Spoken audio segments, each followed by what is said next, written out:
2010년대 들어서면서부터 한국의 군사력이 심상치 않은 움직임을 보이고 있습니다.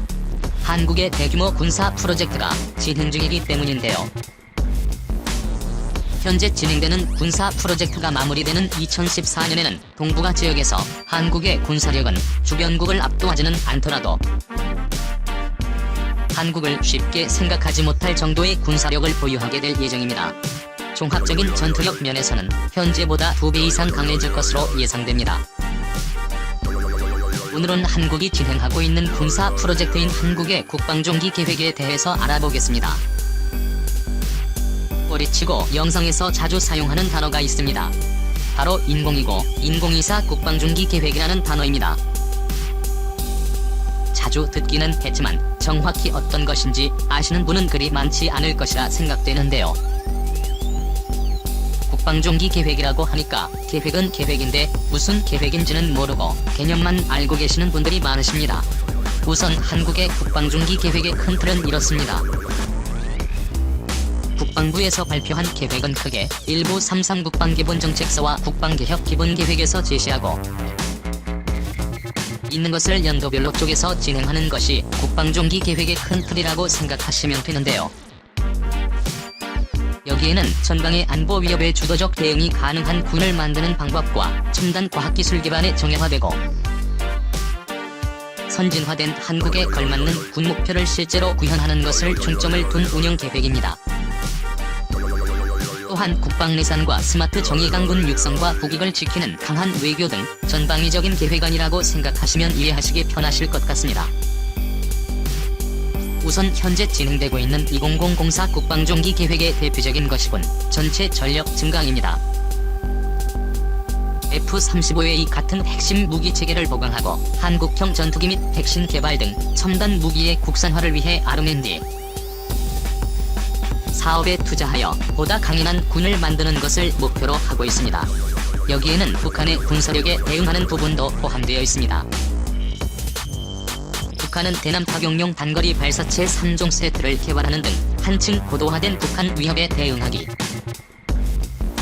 위해 레이더와 요격 무기를 확충하는 내용도 인공위성이고 의사 국방종기 계획에 포함되어 있습니다.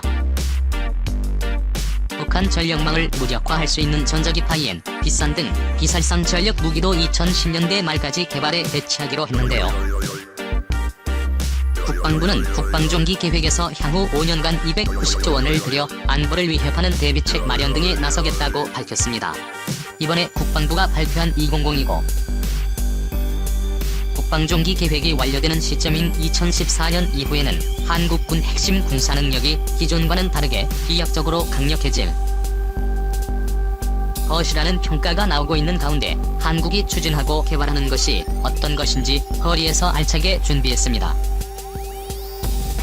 국방종기 계획은 5년 단위로 수립됩니다. 이번 중기 계획은 5년간 무기 개발과 도입 국방 운용 등에 대한 청사진을 담고 있는데요. 특히 이번 중기 계획은 오는 2020년으로 예상되는 전자권 전환 시기와 맞물려 더욱 주목을 받고 있습니다. 국방부는 올해부터 5년간 북한 핵과대량 살상 무기인 더블임 위협 대응 전력 확보에 34조 원을 투입하는 계획을 세웠으며 한반도 전구 감시정찰 능력 개선을 위해 2013년까지 군정찰 위성 5기를 전력하기로 했습니다. 사업비 1조 2천억 원을 투입해 영상 레이더 전자광학 적외선 위성 등 5개를 확보하는 사업이 추진 중입니다. 또한 사업 종료 목표 연도가 2014년에서 1년 단축됐는데요. 북한이 최근 고체 연료 방식의 단거리 탄도미사일 개발에 잇따라 성공하고 이동식 미사일 발사 차량인 테일 등의 위협이 부각된 데 따른 것으로 한국의 군사력 증강이 더욱 시급해졌기 때문이죠. 반면 우리 옆 나라 일본은 한국과 다르게 아예 싸울 적외선 영상 위성 유일곡기를 보유하고 있기 때문에 한국은 정찰 위성 사업을 더욱 적극적으로 진행하고 있습니다. 일본이 한국보다 정찰 위성의 개발이 빠른 것은 고체 연료 발사체에 대한 제한이 없기 때문입니다. 한국은 액체 연료에 대한 제한은 어느 정도 제약은 풀렸으나 아직까지 고체 연료에 대한 제한 사항은 남아있는 상황입니다.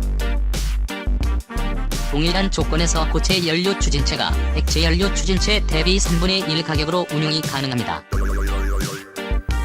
이는 한국이 액체연료 발사체 1기를 만들 때 일본은 3개를 만들 수 있다는 것입니다. 이뿐만이 아닙니다. 개발비 또한 고체연료 추진체는 간단하고 비용도 액체연료보다 저렴합니다. 이런 상황에서 한국은 다른 주변국 대비 발사체 개발에 대한 어려움이 있는 상황인데 현재 한국이 할 수 있는 방법으로 군사력을 증강시키는 것입니다.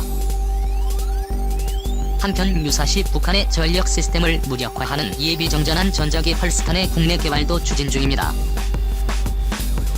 요즘 한국뿐만 아니라 국내 세계 많은 국가들이 가장 관심을 끈 것은 북한의 단거리 미사일 위협에 대응할 방패 확충안이라고 할 수 있습니다. 그중 한국형 미사일 방어체계 KEMD와 관련해서 국방부는 북한의 신형 탄도미사일을 전방위로 탐지하는 능력을 높이기 위해 단두판 조기 경보 레이더를 확충하기로 했는데요. 현재는 최대 탐지거리 800km의 그린파인 레이더 2대가 배치돼 있는데 2022년까지 2대가 더 도입될 예정입니다. 그린파인 레이더는 1980년대 미국이 스타워즈로 알려진 전략 방위 구성을 추진하면서 이스라엘과 함께 개발을 시작한 레이더가 그 원형입니다. 1992년 개발을 시작해 1994년 시제품이 완성됐는데요. 미국의 사드와 쌍벽을 이루는 이스라엘이 1998년 단도탄 요격 미사일 네로와 함께 처음 실전 배치됐습니다. 이스라엘의 그린파인 레이더는 이라크와 시리아 등에서 발사한 스커드 미사일을 모두 포착한 것으로도 유명합니다. 또한 이스라엘은 자체적인 단도탄 요격 체계를 갖추면서 그린파인 레이더를 지속적으로 개량했습니다. 그렇게 2010년 개량한 것이 슈퍼 그린파인 레이더인데요. 처음 한국군이 그린파인 레이더를 도입하게 된 계기는 2010년 12월 북한의 연평도 포격 도발되었습니다. 그전까지 한국군은 ANTPQ-31 포병 레이더를 운영했지만 발열 등의 문제로 실제 가동하는 시간은 하루 몇 시간이 되지 않았던 레이더였습니다. 1994년부터 1996년까지 대한민국 국방부는 AAPQ-3.7 레이더를 수입했는데요. 총 11대를 도입했습니다. 해당 가격은 130억 원이며 25에서 50km 밖에서 날아오는 적의 포탄 로켓포를 역추적해 10개 발사 지점을 수초내하라 할 수 있는 장비였습니다. 처음 도입만 해도 북한 장사정포에 대한 거의 유일한 대응 수단으로 평가받고 있었지만 장비의 기능 이상으로 실제로 사용 효과는 크지 않았습니다. 이후 한국군은 이스라엘에서 그린파인 레이더 블록을 도입한 뒤 24시간 운용에도 문제가 생기지 않았고 탐지 또한 기존의 방공 레이더로서는 만족할 만한 수준이었는데요. 이번에 방사청이 도입하기로 한 레이더는 블록로와 마찬가지로 주그린파인 레이더라고도 불리며 탐지거리는 최대 900km에 달하는 것으로 알려져 있습니다. 또한 대공 방어체계로 오히려 피해시 쓰린 미사일과 중거리 지대공 미사일 철매출을 성능 개량하고 장거리 지대공 미사일을 개발해 배치하면 하층 중층 복합회 MD 체계가 구축될 예정입니다. 또한 북한의 미사일 발사 움직임 등을 밀착 감시할 수 있는 군정찰 위성 5기는 2013년까지 전력화될 예정입니다. 현재 우리 군에는 정찰 위성이 없어 미국에 의존하고 있는 실정인데요. 한국군은 한국형 발사체 누려를 통해 적에도 정찰 위성과 차세대 중형 위성을 발사할 예정입니다. 인공위성 반기 발사에만 약 2조 원이 투입되는 대형 프로젝트입니다. 적에도 정찰 위성 사업은 1조 독도 위성을 지구 상공 적에도인 600에서 800km에 올려놓는 임무를 맡았는데요. 여기에서 의미가 있는 것은 기체 내에 들어가는 모든 기술이 한국의 자체 기술로 진행되고 있다는 것입니다. 인공위성을 발사할 때 사용되는 가장 핵심 기술인 발사체인 누리호는 1에서 3단 로켓 모두 우리 기술을 적용한 최초의 발사체인데요. 75톤급 액체 엔진 4개를 묶은 1단 75톤급 매체 엔진 1개로 이루어진 2단 7톤급 매체 엔진 1개인 3단으로 구성되어 있습니다. 연소할 때 발생되는 문제 중 하나가 엔진 온도가 섭씨 3000도 이상으로 올라가는 것이 문제였습니다. 이를 문제없이 발사하기 위해서는 섭씨 1000도 이상을 견디는 소재 개발이었습니다.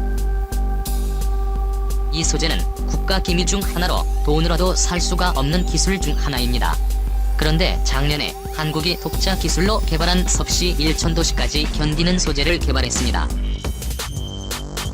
현재는 개발뿐만 아니라 최종 안정성 테스트를 하고 있는 상황입니다. 그렇기 때문에 현재 한국의 정찰위성 개발 사업은 순조롭게 진행되고 있습니다. 또한 2015년부터 개발해온 차세대 중형위성 2호도 올해 하반기에 러시아 스뷰스 발사체에 실려 우주로 떠날 예정입니다. 위성은 탑재체의 종류에 따라 플랫폼 설계가 완전히 달라지는데요. 차세대 중형위성 사업은 탑재체의 종류에 상관없이 작동할 범용 플랫폼을 구축하는 사업입니다. 이는 한국이 앞으로 사용할 다목적 위성으로서의 기틀이 되는 중요한 사업입니다. 차세대 중형위성 1호는 특정 지역 촬영 시간이 항상 같은 태양동 기원 궤도의 고도 497km에서 4년간 임무를 수행할 예정입니다. 지구 밖에서 흑백 0.5m 컬러 2m급 해상도를 갖춘 광학 카메라를 장착하고 한 번에 12km 관측폭을 지녔기 때문에 한국이 진행 중인 차세대 중형위성 발사가 성공하면 미국 첩보 영화에서 많이 나온 인공위성 영상 장면을 미국 영화가 아닌 한국 영화에서 태극기를 달고 있는 한국의 정찰 인공위성이 영상을 탐색하는 장면을 볼 수가 있을 것입니다. 또한 내년 하반기엔 아리랑 7호 발사도 예정되어 있습니다. 아리랑 6호는 태양동기 궤도 105km에서 한반도 지상과 해양 관측 임무를 맡고, 아리랑 7호는 국가안보와 관련된 지역을 선별해 관측하는 초고해상도 위성으로 알려져 있습니다. 이뿐만이 아닙니다. 해상에서의 전력 증강도 눈에 띌 만큼 강력해지고 있습니다. 북한이 발사한 미사일의 궤적을 포착하는 핵심적인 이지스함도 3척을 추가 건조해 2020년대 말까지 순차 배치할 예정인데요. 현재 군은 3척의 이지스함을 보유하고 있지만 정비와 훈련에 각각 한 척씩 투입되면 실제 작전에는 한쪽만 주력으로 투입될 수 있어 감시 공백 우려가 제기돼 왔다고 지난 고리 쪽에서 알려드렸습니다. 하지만 지속적으로 차세대 고속정 차세대 구축함 차세대 미니 이지스함들을 순차적으로 건조하고 있는 상황입니다. 한국의 차기 이지스함 3척이 구축되는 2020년 말에는 한국의 해상력은 지금보다 5배 더욱 강력해진다는 것이 군 전문가들의 의견입니다. 또한 세계에서 알아주는 전자 강국인 한국의 이 희비싼 개발을 완료했는데요. 이에 비탄은 고전압 전기를 전자기파로 변환시켜 저기 전자장비를 순식간에 무력화하는 무기인 것은 다들 잘 아실 것입니다. 국방과학연구소는 1999년부터 EMP 발생 장치의 설계 기술을 개발했으며 2008년부터 항공기 투하용 북한에 적용 가능한 무게와 크기의 EMP 발생 장치를 시험 개발했습니다. 캠프에 있는 핵무기가 폭발했을 때도 발생합니다.